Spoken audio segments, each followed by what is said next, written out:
E aí, galera, bom dia, boa tarde, boa noite.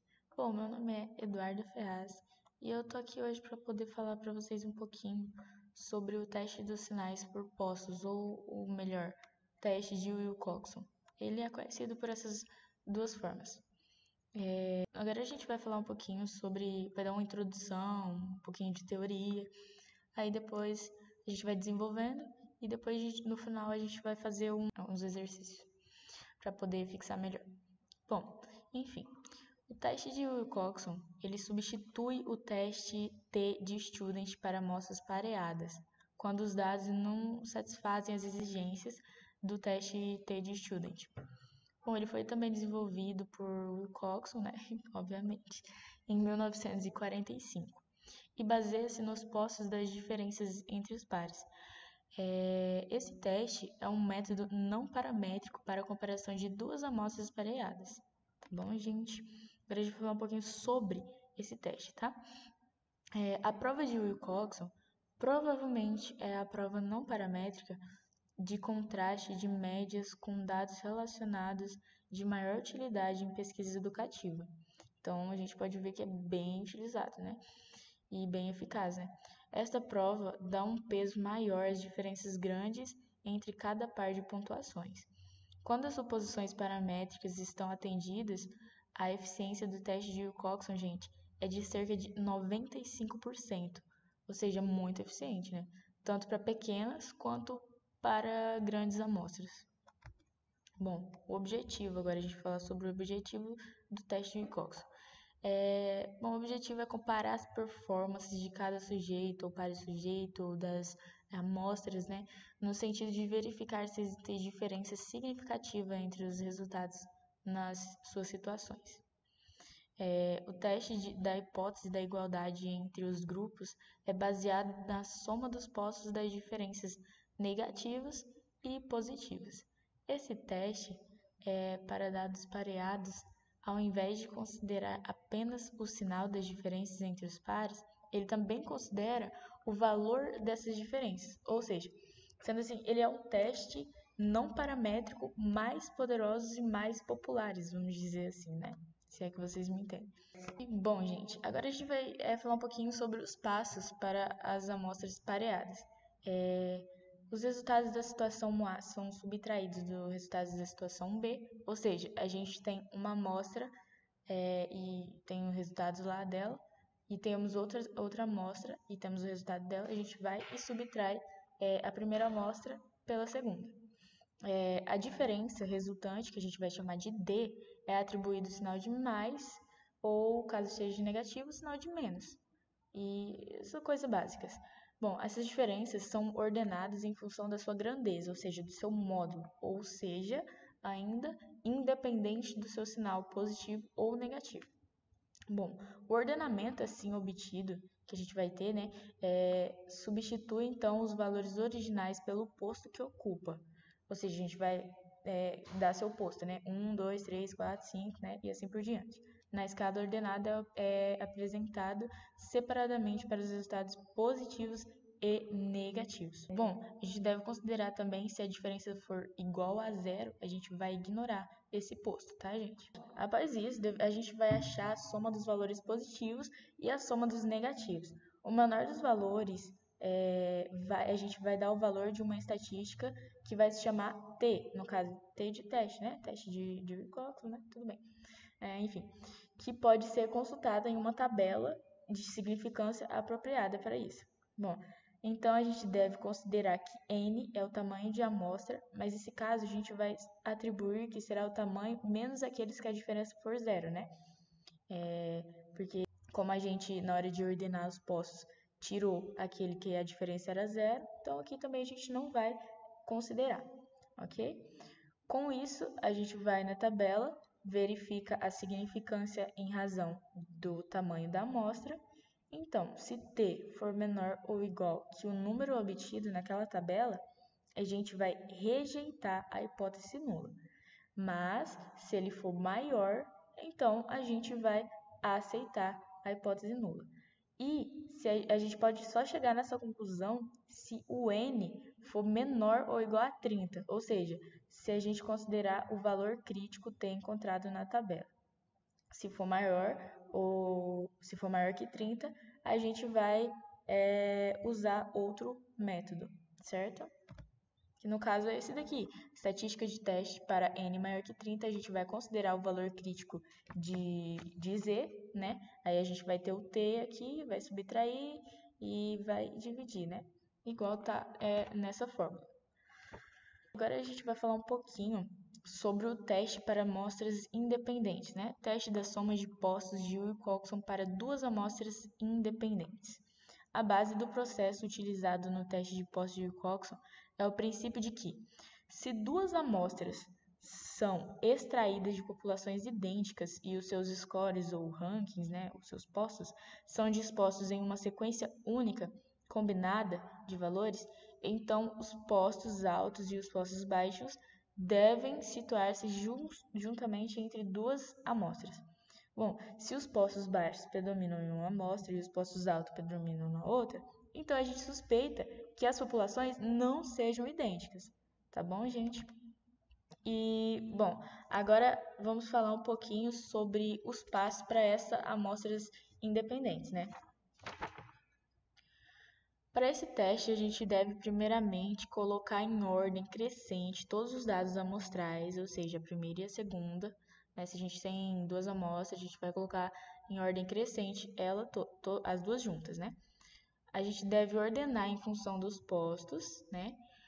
Com isso, a gente vai achar a soma dos postos para uma das duas amostras, ou seja, primeiro a gente juntou as duas amostras, ordenou elas, aí a gente vai separar as duas amostras ordenadas, né? E aí a gente vai fazer a soma dos postos delas, né? Separadamente, ok? A soma, ela vai ser chamada de R, aqui nesse caso, tá bom, gente? A gente deve identificar o tamanho das amostras e, feito isso, a gente vai aplicar os dados na fórmula que eu vou passar aqui a pouquinho, e para achar a média e o desvio padrão. E então a gente vai achar o Z teste, né? Que aí a gente vai fazer em função do Z crítico. Quando acharmos, vamos procurar na tabela de Z, né, o número crítico.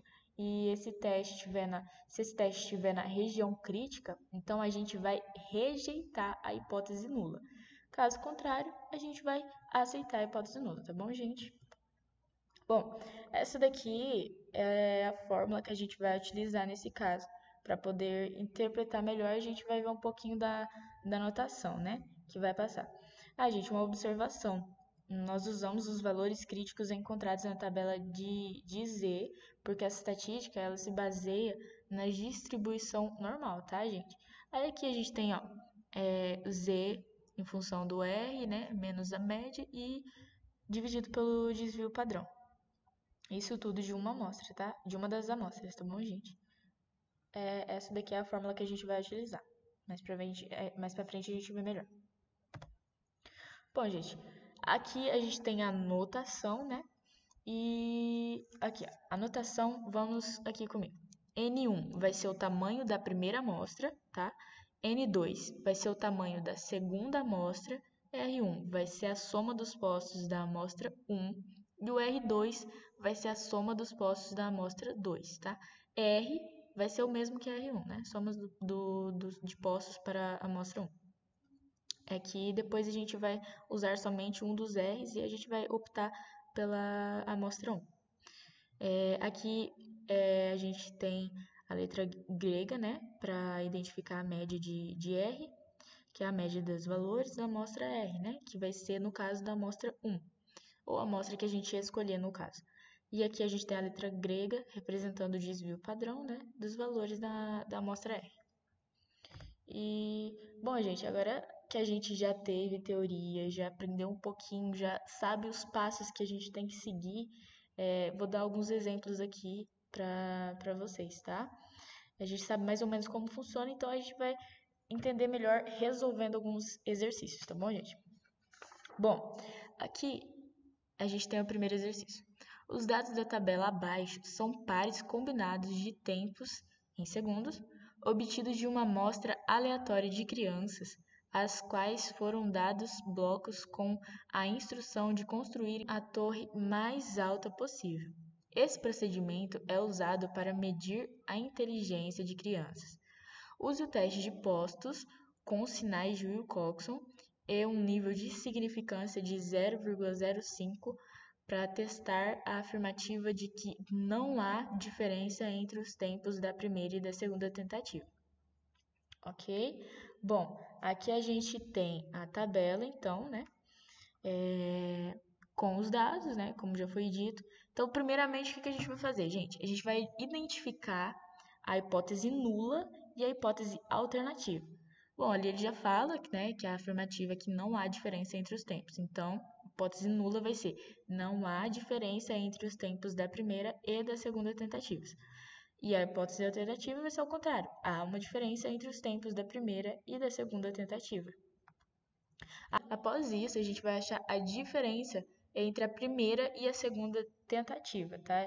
A gente vai fazer a diferença entre elas e então a gente vai colocar em ordem crescente, tá? Ignorando os sinais e o zero.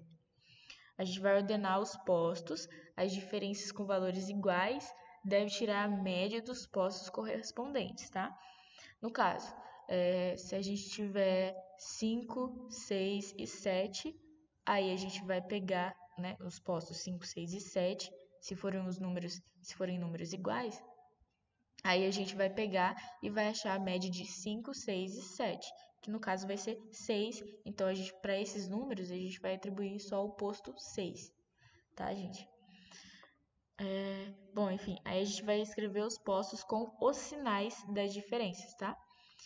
Bom, qual a gente vai ver aqui na próxima. Bom, aqui a gente tem ó, os postos com os sinais, tá?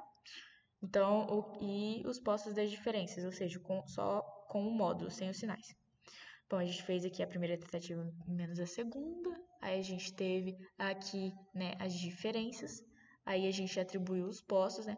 E, gente, eu aconselho que quando a gente fizer as diferenças, a gente coloca em ordem crescente. Aqui no caso não tá, porque eu peguei de um livro, tá, gente? Essa tabela. E, enfim, a gente é bom colocar em ordem para ficar melhor para atribuir os postos, tá?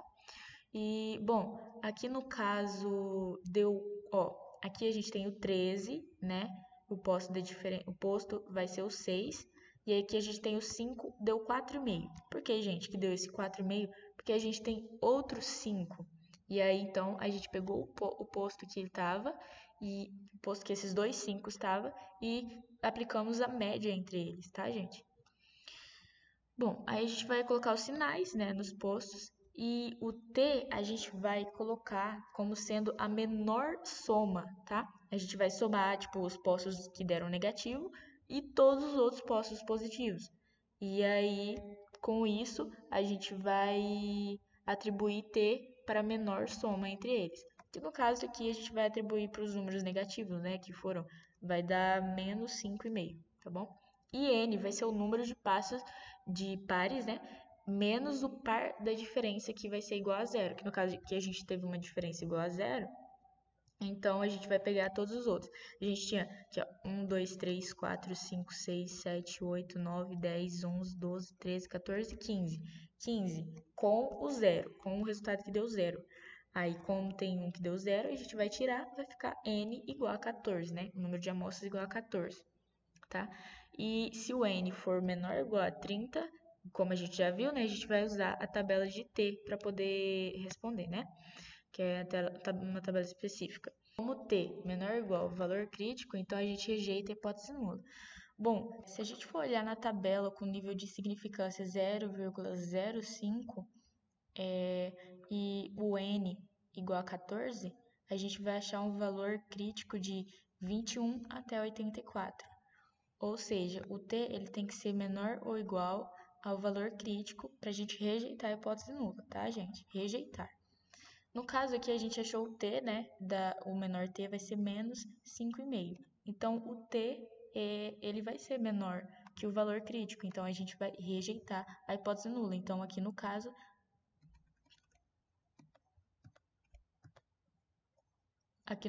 a gente vai rejeitar a hipótese de que não há diferença entre os tempos da primeira e da segunda tentativa, ou seja, há uma diferença entre os tempos. Ok, gente? Bom, gente, agora a gente vai ver um pouquinho sobre a outra forma, né? Que são com duas amostras de N, né, tamanhos diferentes, tá?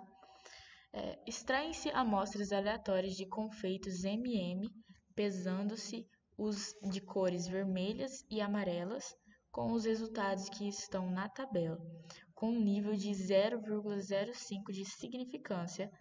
Teste a alegação de que os pesos dos confeitos MM vermelhos e dos confeitos MM amarelos têm a mesma distribuição. Ok.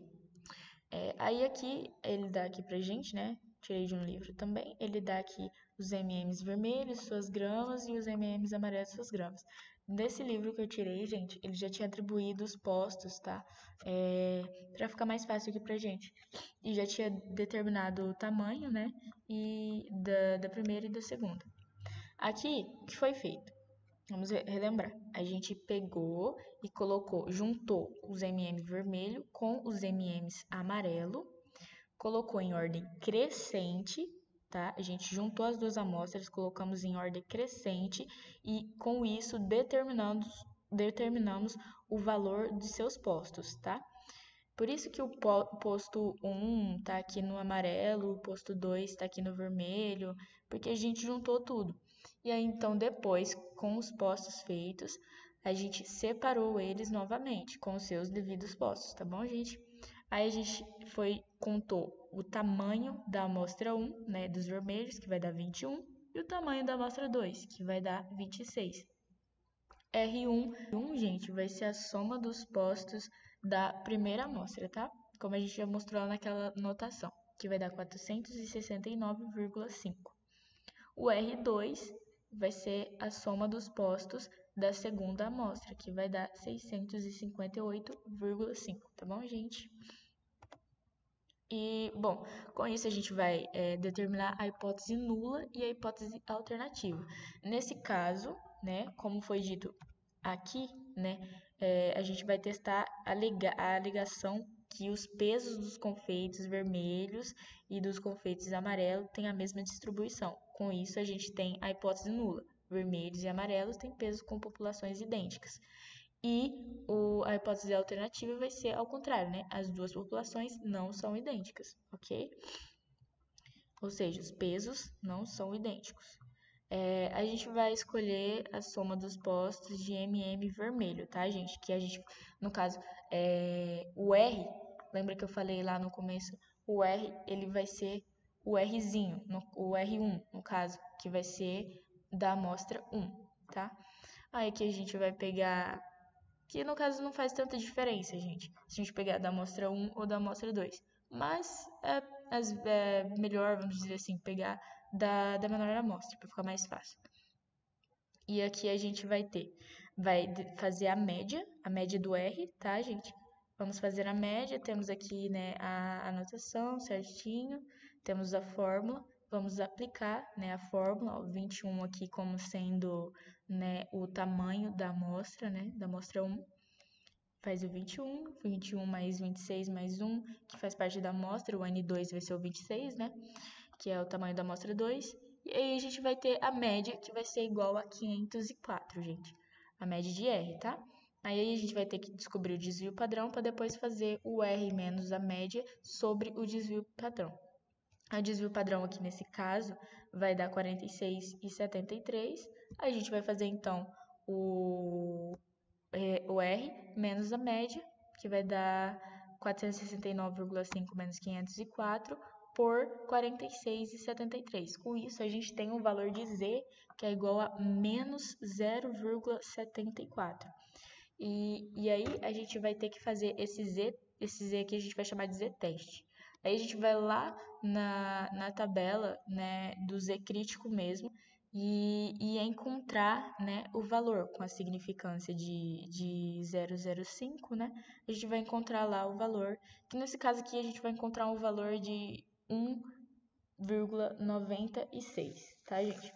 Que que nesse caso aqui a gente vai encontrar um valor de 1,96, sendo o teste bilateral, né? Que a gente vai denominar esse teste como teste bilateral. A gente vai denominar esse teste como teste bilateral. E como é 0,05 de significância, vai dar 1,96. O valor crítico de Z crítico. Então, a gente vai fazer, né? Como vocês já devem ter aprendido, né? A gente vai ter lá uma parábola, vamos fazer uma parábola e delimitar o Z crítico, que vai ser, como é bilateral, vai ter dos dois lados, né? Então, vai ter 1,96 positivo para mais e menos 1,96, né? Para menos, né? Infinito. Então, com isso, o menos 0,74 não está dentro do valor crítico, gente. Se a gente for fazer lá a parábola certinho, a gente vai ver que menos 0,74 não está dentro do valor crítico. Então, né, como ele não está na região crítica, né, a gente vai aceitar a hipótese nula, né, de que os confeitos MM vermelho e amarelo têm o mesmo peso. A gente vai chegar nessa conclusão. Se a gente for fazer, né, com a segunda amostra, a gente também vai conseguir o mesmo resultado, tá, gente? De Z 0,74, nesse caso positivo, então a conclusão vai ser a mesma, tá, gente? E é isso, gente. Bom, eu peguei para poder fazer esses slides e explicar um pouquinho mais para vocês as referências no livro de introdução à estatística do Triola, que por sinal é muito bom, e de estatística para cursos de engenharia e informática, né, de Barbeta, Reis e Borner, né? E meu contato é dudaferraz014@gmail.com para caso, sei lá, precisarem de alguma coisa, se eu puder ajudar de alguma forma. E então é isso, gente. Eu falei um pouquinho sobre o teste T. Espero que tenha ficado claro, né, para vocês. Espero que tenha dado para entender. E é isso. Muito obrigado e falou, galeras.